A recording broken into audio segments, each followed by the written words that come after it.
కావాలి. తోట మంచిగా ఎదగాలంటే దాని చుట్టూ ఏమేస్తారు? పెద్ద కంచి కొట్టుకొచ్చేస్తారు అనమాట. అంటే సంరక్షణ. ఇప్పుడు మాకు దొడ్డు ఉంది కదా, మొక్కలు ఎంత బాగున్నాయి, ఈ మొక్కలన్నీ ఉన్నాయి కదా. దొడ్డుకి అవతల బయట ఒక మొక్క ఉంది, అక్కడ కొబ్బరి మొక్క అక్కడ పెట్టాం. నేను ఎట్లా పాస్టర్ గారు పెట్టింది. మేము మన ఊరిలో వచ్చేసరికి అది ఇరిగి పడిపోయి ఉంది కింద. ఏమైంది? ఇరిగి కింద పడింది. ఎందుకు పడిందని చూస్తే గేదెల అడుగులు ఉన్నాయి అక్కడ. ఇప్పుడు చెప్పండి, దొడ్లో ఉన్నాయి కాబట్టి ఇవి హాయిగా ఉన్నాయి, దొడ్డు బయట ఉంది కాబట్టి దాని పరిస్థితి ఏమైంది చెప్పండి? గేదె వచ్చింది, తొక్కింది, పడేసింది. సో అందుకని మొక్కకి ఏం కావాలి చెప్పండి?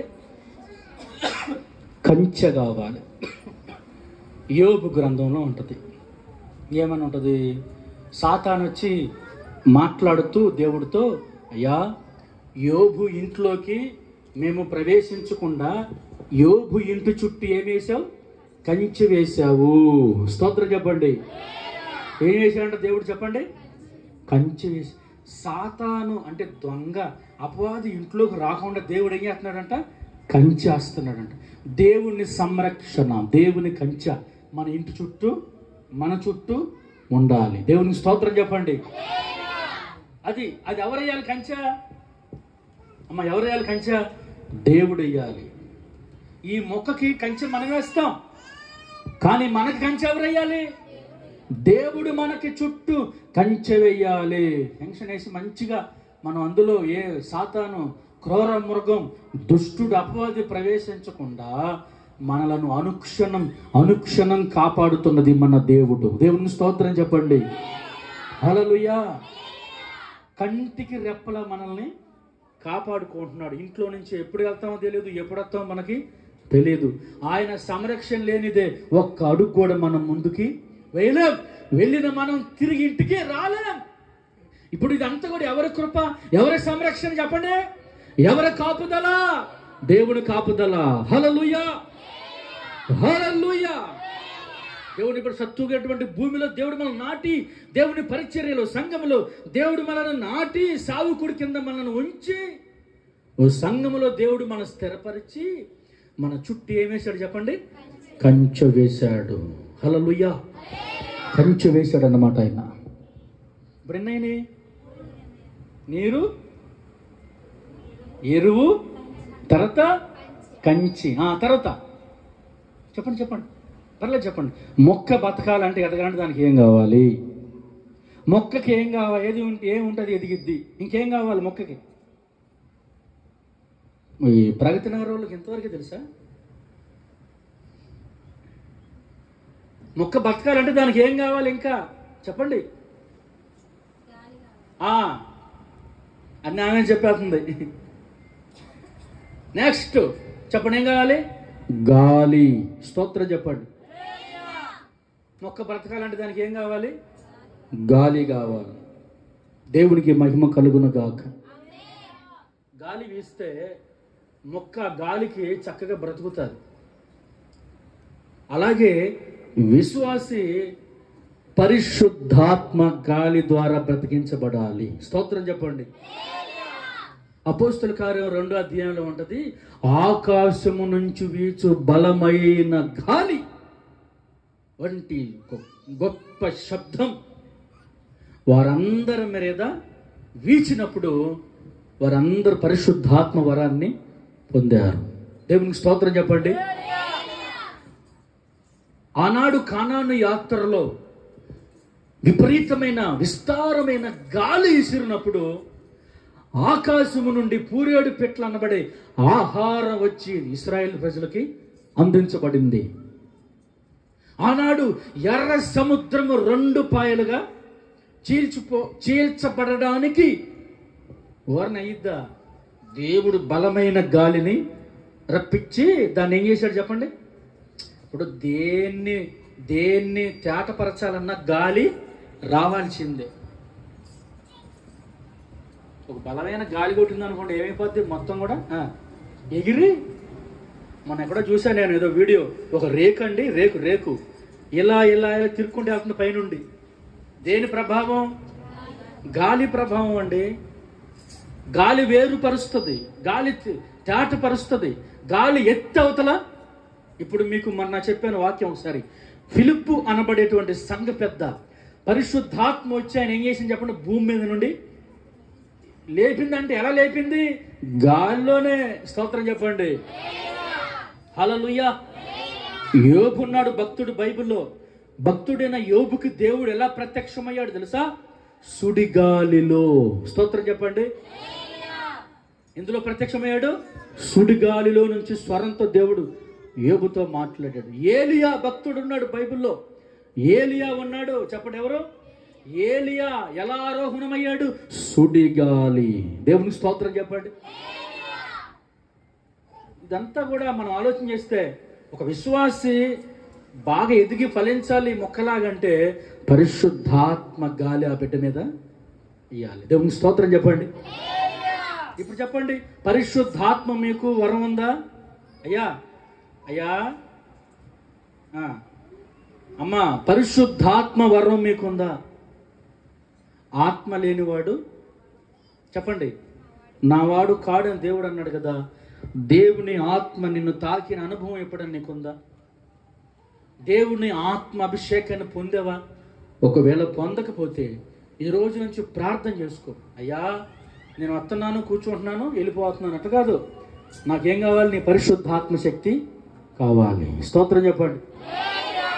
ఇంకొక చివరి మాట, పరిశుద్ధాత్మ ఉంటేనే ఈ భూమి మీద నుంచి మనం పైకి ఎగురుతాం.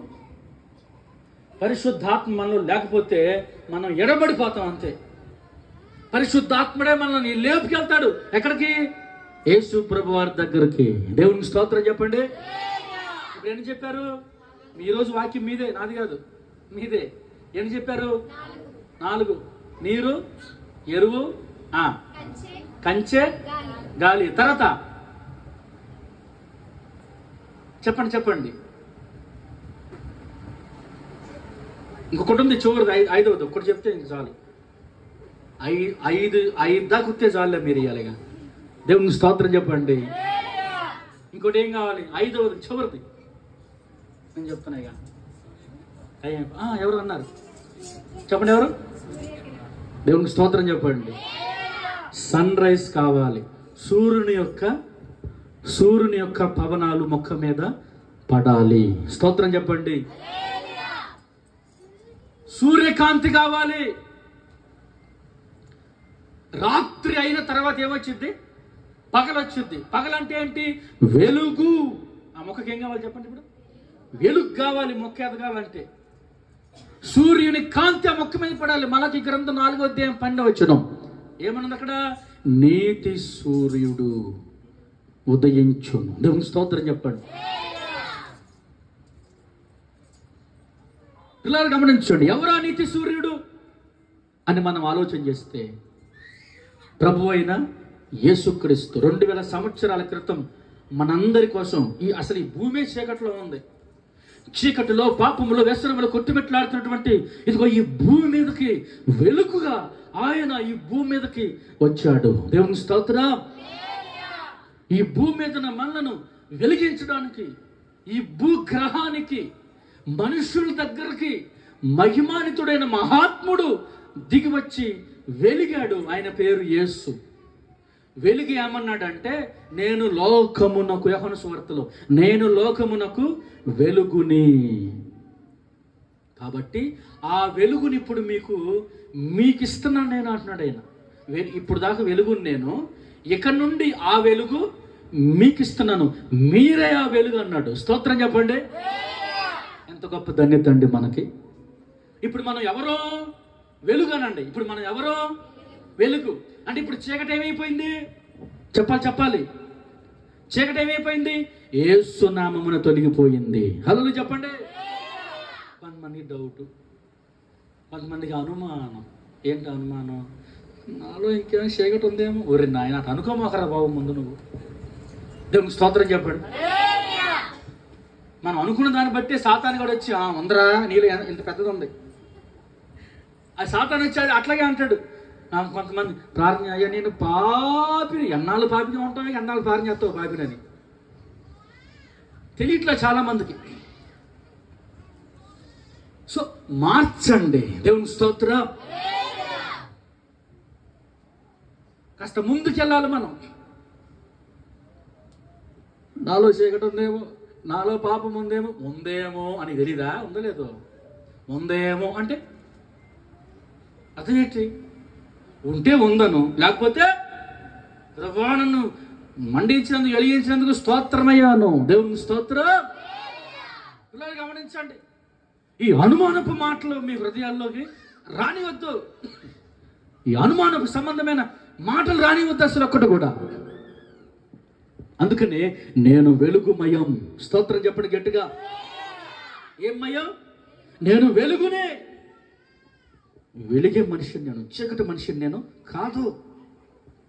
నేను వెలుగు మనిషిని అని ధైర్యంగా దేవుని సన్నిధిలో నిలబడండి.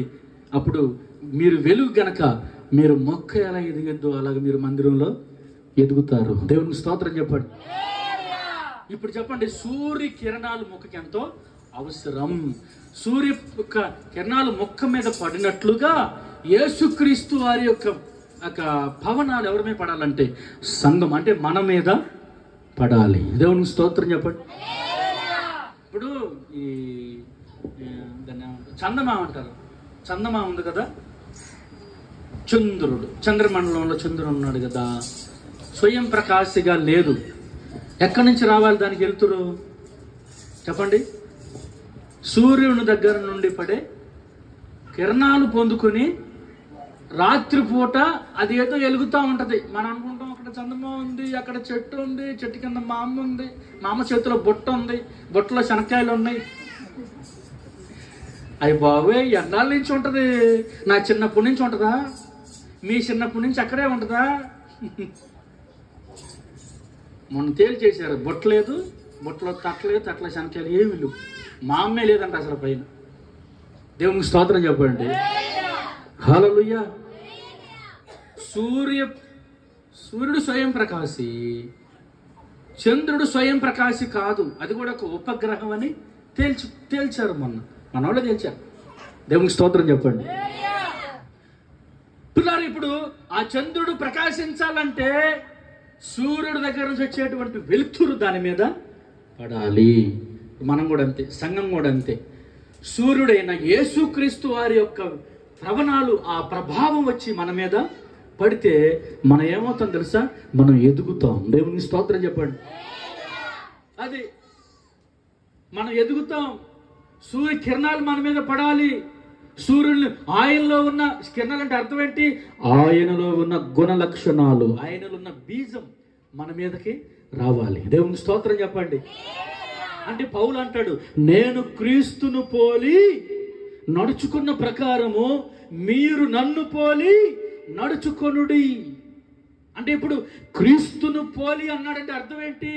క్రీస్తుని ధరించుకున్నాడు. క్రీస్తు యొక్క పవనాలు ఈయన మీదకి వచ్చాయి. అందుకనే యేసుక్రీస్తు వారిలో ఉన్న లక్షణాలు ఏమైతే ఉన్నాయో అవి దేవుని పిల్లల్లో కూడా కనిపించాలి. అది దేవుని స్తోత్రం చెప్పండి. యేసు ప్రభువులో ఏం లక్షణాలు ఉన్నాయి? ప్రేమ ఉంది. చెప్పండి, ఏముంది ఆయనలో? ప్రేమ. ఎలాంటి ప్రేమ అది? ఎన్ని బాధలు పెట్టినా కానీ క్షమించే ప్రేమ ఆయనకు ఉంది. మనం కూడా ప్రేమ చూపించాలి. ఇప్పుడు మన యేసు ప్రభుని ఇతరులకు పరిచయం చేసే విధానం ఎట్లా ఉంటుందంటే, మనం వాళ్ళ మీద చూపించే ప్రేమను బట్టి వాళ్ళు మన దగ్గరికి వస్తారు. అంతే.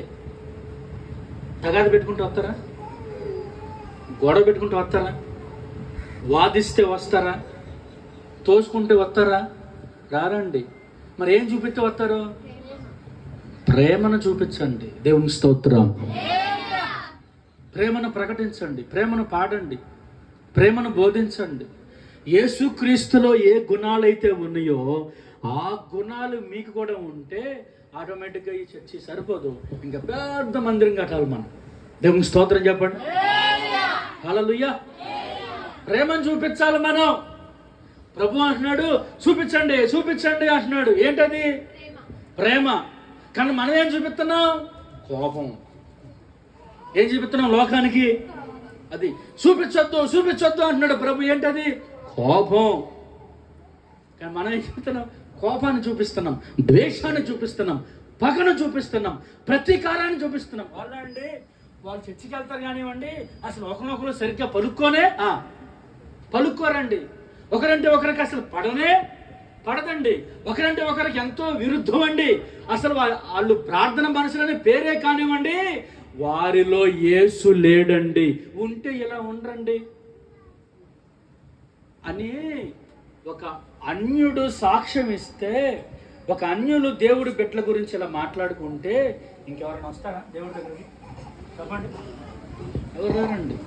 అందుకని మనం ఎలా ఉండాలంటే ప్రేమ కలిగి. యేసు ప్రభులు ఏముంది చెప్పండి? ప్రేమ. ఇంకేంటి? ఇంకా చెప్పండి. ముఖం ఎదగండి. ఏం కావాలండి? ఇక చాలు. దేవునికి స్తోత్రం చెప్పండి.